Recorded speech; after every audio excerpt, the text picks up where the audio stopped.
America और भारत साथ मिलकर काम करते हैं, यानी मागा प्लस मीगा तब बन जाता है mega partnership for prosperity. Mr. President, you spoke about Prime Minister Modi as a tough negotiator. Who was a tougher negotiator today and who has a better negotiating tactic when it comes to tariffs? Oh, he's a much tougher negotiator than me, and he's a much better negotiator than me. There's not even a contest. Okay?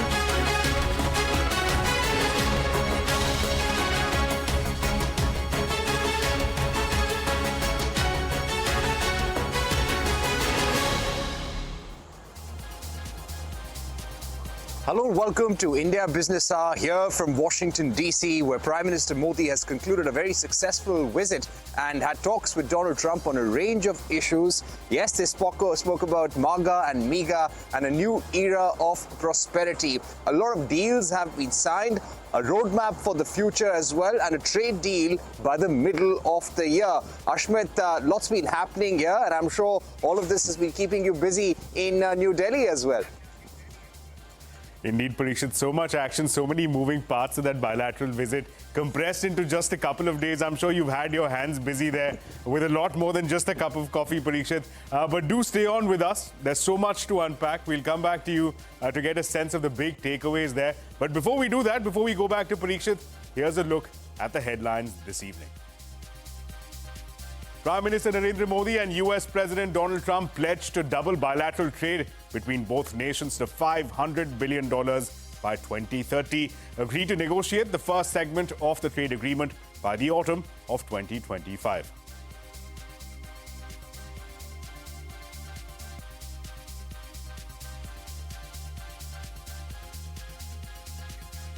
President Trump announces that the United States would increase military sales to India starting 2025. Also slips in an offer to supply F-35 fighter jets, but Foreign Secretary F-35 jets has been initiated, yet the India-US joint statement does not mention the aircraft either. The US president stopped short of imposing reciprocal tariffs for now. US Commerce Secretary to study the issue and submit a report by the 1st of April. Trump reiterates that India has one of the highest tariffs in the world, bats for a level playing field while welcoming India's recent measures to lower tariffs. In a bid to bridge trade deficit, India offers to buy more energy from the US. Washington hopes to become leading supplier of oil and gas. India's Foreign Secretary hints at energy purchases could nearly double to $25 billion in the near future. Prime Minister Modi promises to crack down on illegal immigration. US likely to deport hundreds of Indian nationals over the next 2 days within 2 flights. 104 Indian nationals were deported on a military plane earlier this month.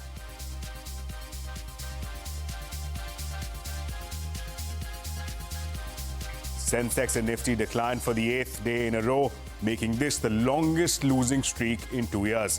Nifty drops below 23,000. The day's drop means equities have posted their largest weekly loss in 2 months. 26 lakh crore rupees in investor wealth has been wiped out in the last 5 sessions. Rupee regains some lost ground after RBI intervention this week. Indian currency gains nearly 1% this week against the US dollar. Reserve Bank of India supersedes the board of New India Cooperative Bank following financial concerns. Depositors mob bank branches, sparking chaos after the central bank stopped withdrawals and loans. India can become our largest market, says Cameron Adams. The co-founder of online design platform Canva bets big on localization and launches the platform in Hindi. That's an exclusive.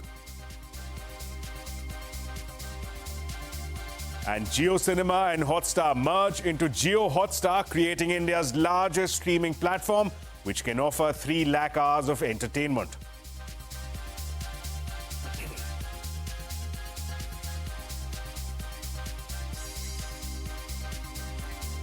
Well, a handshake, a hug, and a $500 billion hope. Prime Minister Modi's United States trip to meet President Donald Trump has laid down a blueprint for both nations to boost their bilateral trade, with India vowing to cut down on the high trade deficit by hiking their energy imports from the United States.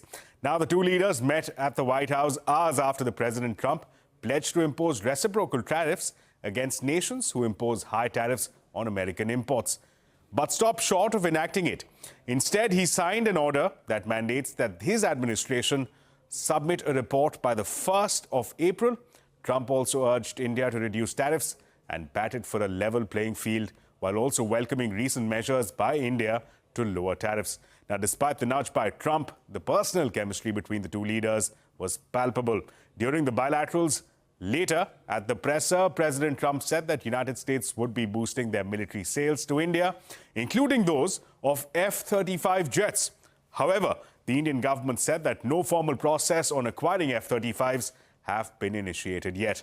Prime Minister Modi, meanwhile, said that both nations would work towards signing an agreement that helps them double bilateral trade to $500 billion by 2030.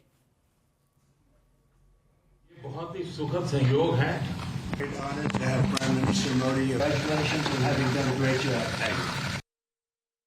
India imposes a 30 to 40 to 60 and even 70% tariff on so many of the goods, and in some cases far more than that. And as an example, a 70% tariff on U.S. cars going into India, which makes it pretty much impossible to sell those cars. India's been, to us, just about the highest tariffed nation anywhere in the world. They've been very strong on tariffs, and I don't blame them necessarily, but it's a different way of doing business. It's very hard to sell into India because they have trade barriers, very strong tariffs.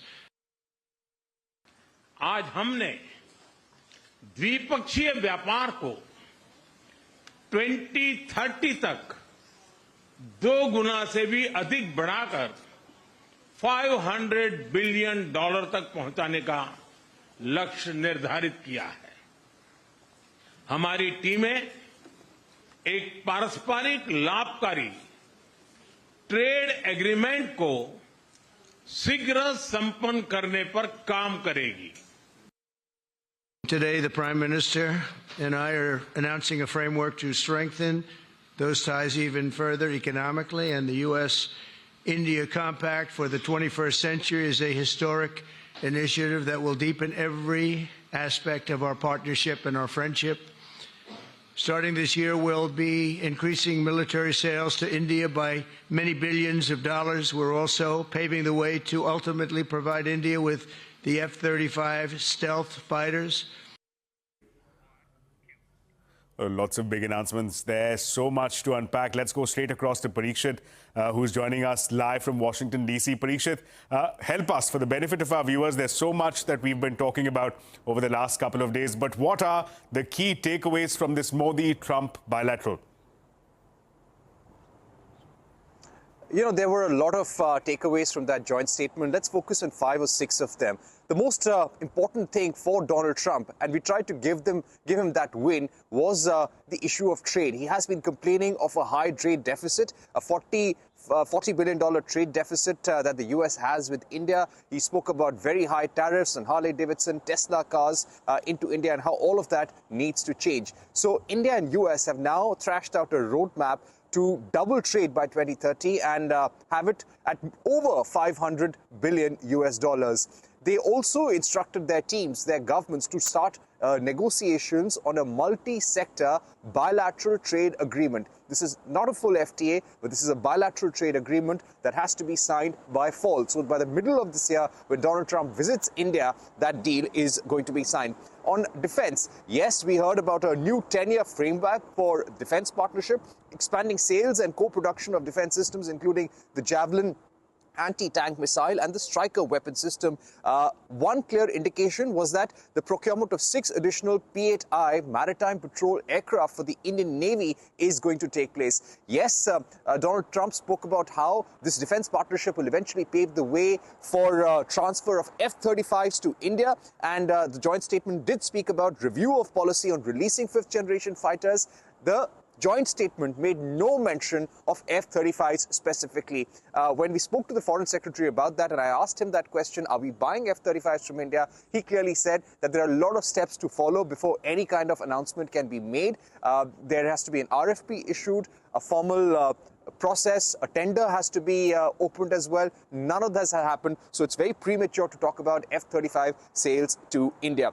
Then, on the pharma sector specifically, expanding Indian manufacturing capacity, not just in India, but also in the United States for APIs, active pharmaceutical ingredients, important for critical medicines. Then you had the Strategic Mineral Recovery and Processing Initiative that was announced, roadmap for accelerating AI infrastructure by the end of the year, unlocking plans to build large nuclear reactors, small modular nuclear reactors, and boost the nuclear energy partnership, and also launching the compact US-India initiative on catalyzing opportunities for military partnership and accelerated commerce and tech for 21st century. So some of the older initiatives being rephrased, rebranded, some new areas of push as well, both sides committing to increase avenues for legal migration as well. Let me go across to Mr. Pinak Ranjan Chakrabarti, former diplomat, joining us this evening.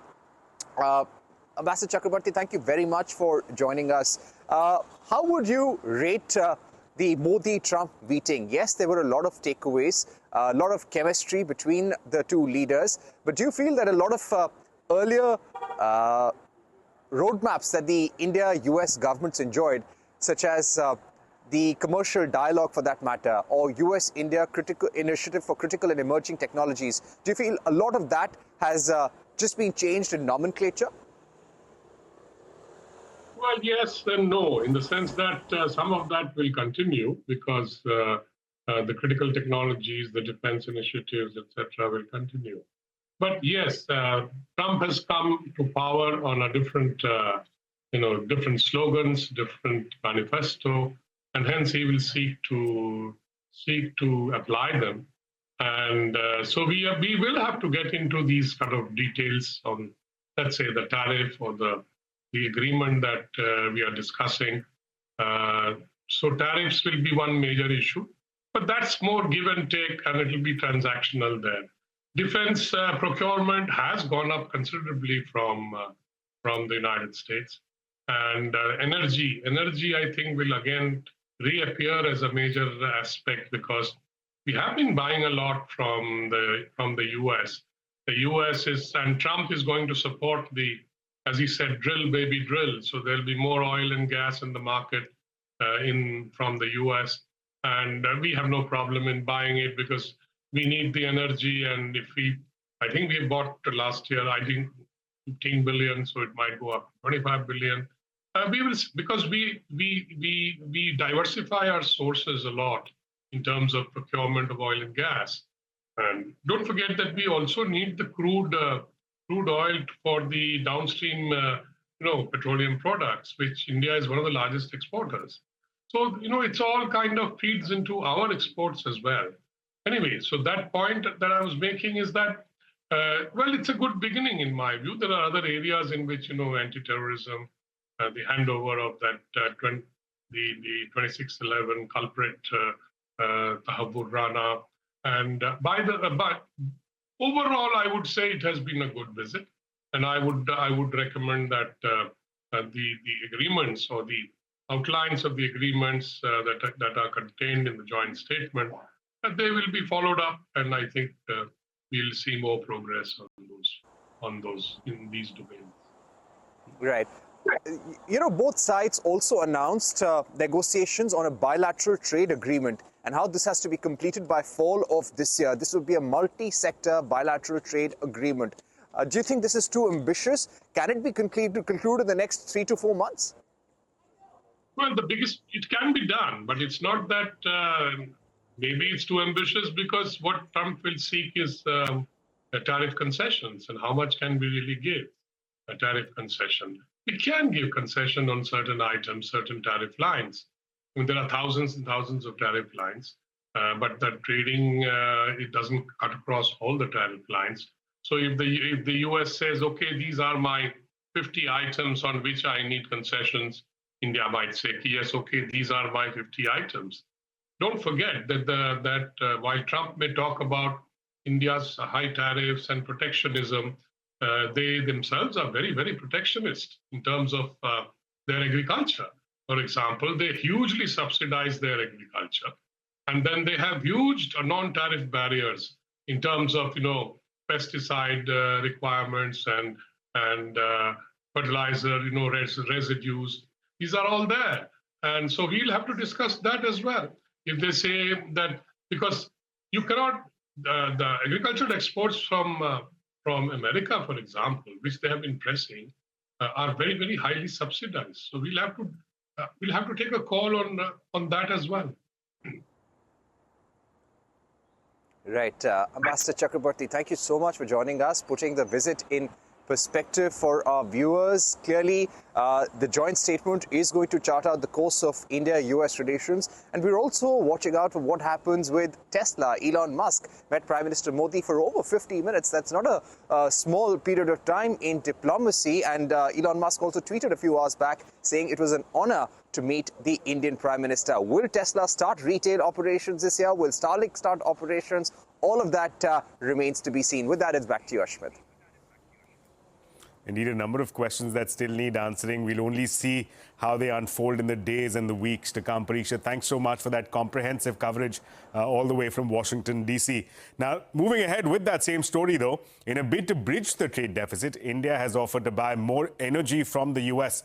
Washington is hoping to becoming the leading supplier of oil and gas. India's foreign secretary hinted that India's energy purchases could nearly double to $25 billion from the current $15 billion in the near future. And we want, we want a certain level playing field, which we really think we're entitled to. And he does also, in fairness. So we're going to work on that very hard. And we can make up the difference very easily with the deficit, with the sale of oil and gas, LNG, of which we have more than anybody in the world. We are a significant purchaser of U.S. energy in any case. I think last year we purchased about $15 billion in U.S. energy output. There is a good chance that this figure will go up to as much as $25 billion in the near future. And so therefore we are a significant producer. It is entirely possible that these increased energy purchases will contribute to impacting the deficit between the two countries. We have a stated policy of taking it from 6% to 15% in the energy mix, and I think we have a very substantive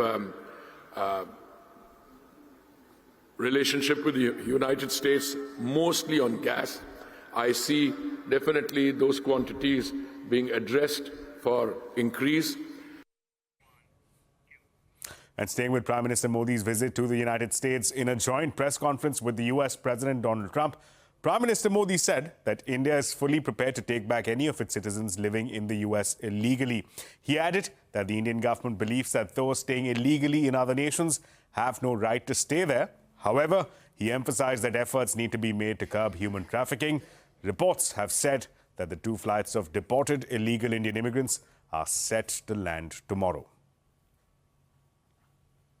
गैर कानूनी तरीके से जो लोग दूसरे देशों में होते हैं उनको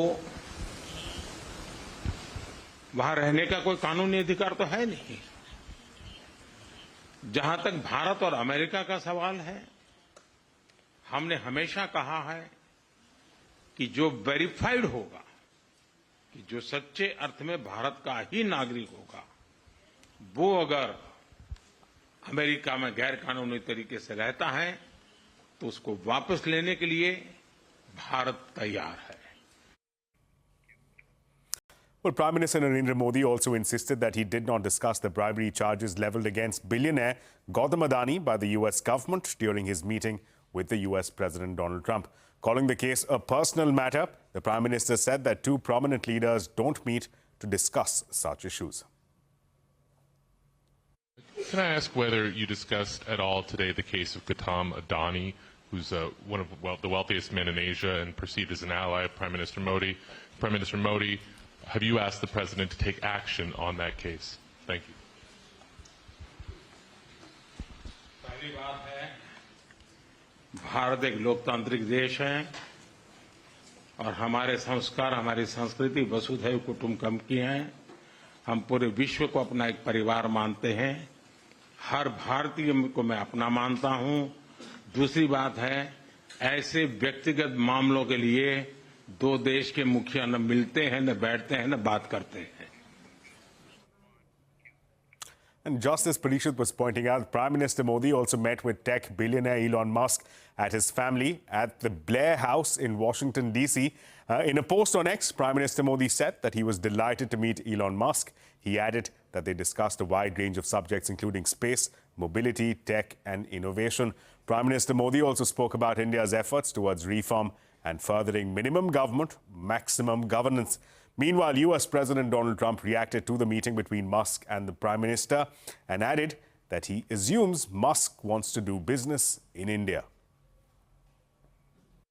They met, and I assume he wants to do business in India. But India is a very hard place to do business in because of the tariffs. They have the highest tariffs just about in the world, and it's a hard place to do business. No, I would imagine he met possibly because, you know, he's running a company. He's doing this as something that he's felt strongly about for a long time because he sees what's happening and he sees how the country is really being hurt badly by all of the fraud, waste and abuse. Yeah. And coming up on India Business Hour, Jio Cinema and Hotstar merge into JioHotstar, creating India's largest streaming platform, which can offer 3 lakh hours of entertainment. More on that in just a bit.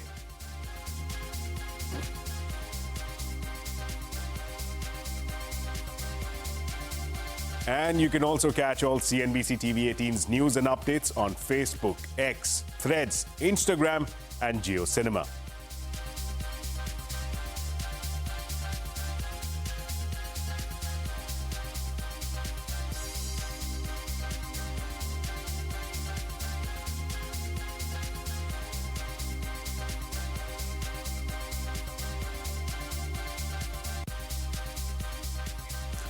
You are watching India Business Hour. Now, the sell-off continues on Dalal Street. The Sensex and Nifty declined for the 8th straight session, marking the longest losing streak in 2 years. Nifty has dropped below 23,000 mark. The Sensex down below the 76,000 mark. All sectoral indices ended in the red this week. 26 lakh crore rupees in investor wealth has been wiped out in the last 5 trading sessions. The sell-off has been particularly brutal for mid-caps and small caps. And moving on to the money markets, the rupee logged its biggest weekly rise against the dollar in 7 months, despite softening marginally today. The 0.7% recovery follows a 0.93% decline in the previous week. This as the Reserve Bank's intervention in the foreign exchange market kept speculators betting against the currency at bay.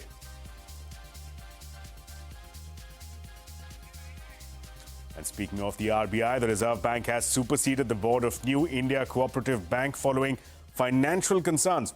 Depositors mopped the bank's branches in Mumbai, sparking chaos after the central bank stopped withdrawals and loans. Ritu Singh joining us now with more. Ritu. Well, the Reserve Bank of India has imposed supervisory restrictions on Mumbai-based New India Cooperative Bank, barring it from issuing any new loans, accepting fresh deposits or even allowing customer withdrawals for a period of 6 months. Now, that did cause some panic among some of the customers who were seen queuing up outside the bank's branches in Mumbai today. Now, RBI said the action was necessitated because of supervisory concerns from recent developments, which it did not disclose in the press release. It said that the bank is not allowed to incur any expenditure other than for essentials like salaries and bill payments. Now, our sources indicate it was mismanagement which forced RBI's hand in the matter. We've been given to understand that after a spot inspection by the Reserve Bank, the bank's chief compliance officer filed a complaint with the Economic Offences Wing of the Mumbai Police on the 13th of February for alleged misappropriation of funds by some of the staff. Now, following this, RBI imposed the curbs to safeguard the interest of depositors. It has also now superseded the board of directors for a period of 12 months and appointed an administrator along with a committee of advisors, including a chartered accountant, to manage the affairs of the bank. They've been tasked to quickly assess the situation and restore normal banking business operations. Now, importantly, we have been given to understand from sources that more than 90% of the 1.3 lakh depositors of the bank are fully covered under the deposit insurance and credit guarantee cover. Now, the bank had deposits of about 2,500 crores and advances of about 1,175 crores as of the end of March 2024. Right, Ritu, thanks a lot for that update. Now, government-owned telecom player BSNL has reported a quarterly profit of 262 crore rupees in Q3 for the first time in 17 years. This was largely due to the company's focus on innovation, network expansion and deployment of fiber optic network. Since 2019, BSNL has received more than 3 lakh crore rupees to sustain its operations. Our government-owned telco has, in this quarter, which is the third quarter of FY 24-25, for the first time in 17 years, posted a profit on a quarterly basis.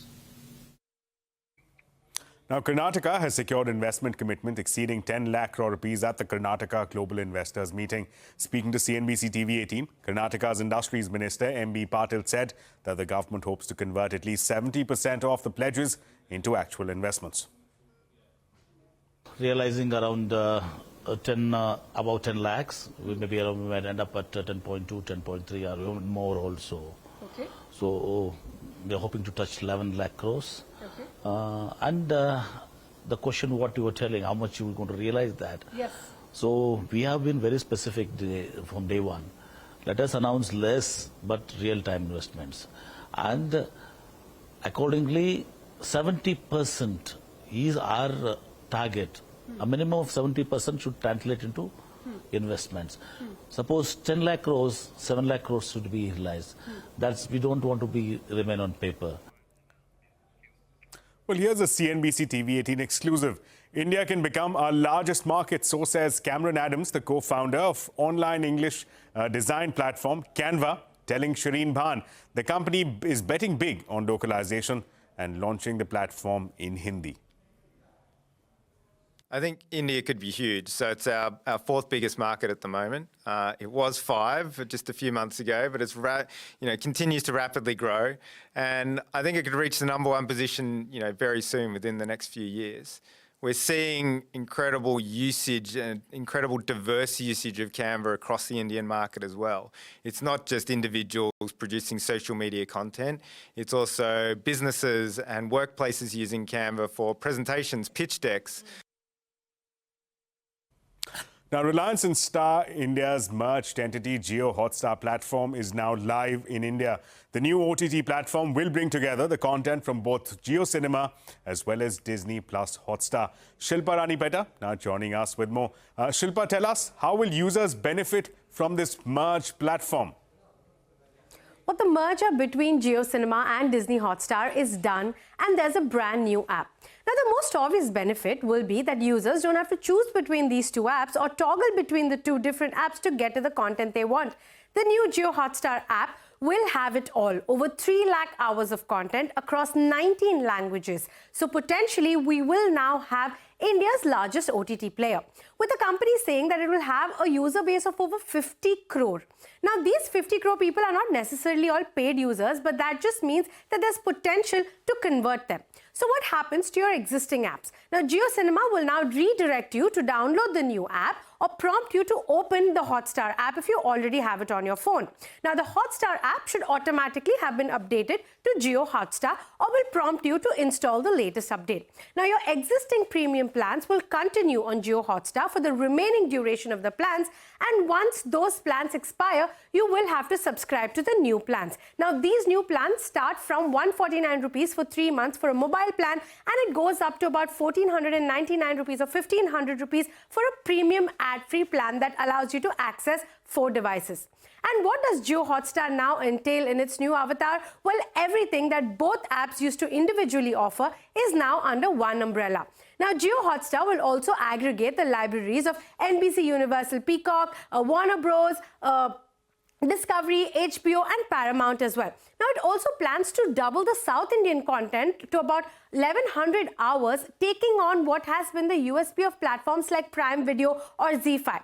But the biggest draw for JioHotstar will be sporting events. Now, the new entity holds rights to all the sporting events that Jio and Disney Plus Hotstar held individually. So that's IPL, ICC events, English Premier League and Wimbledon are all covered. Now, the company has also plans to widen its offerings to bring more sporting events under its umbrella.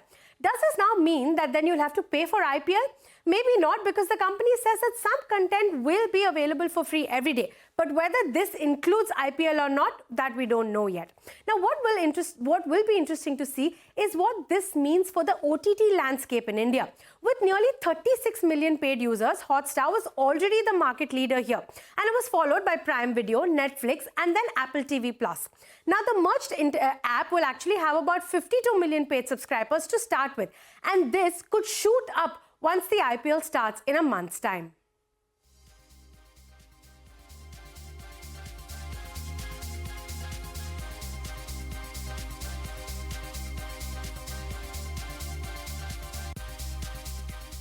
And with that, it's a wrap on this edition of India Business Hour. Thank you so much for watching. News and updates will continue right here on CNBC-TV18.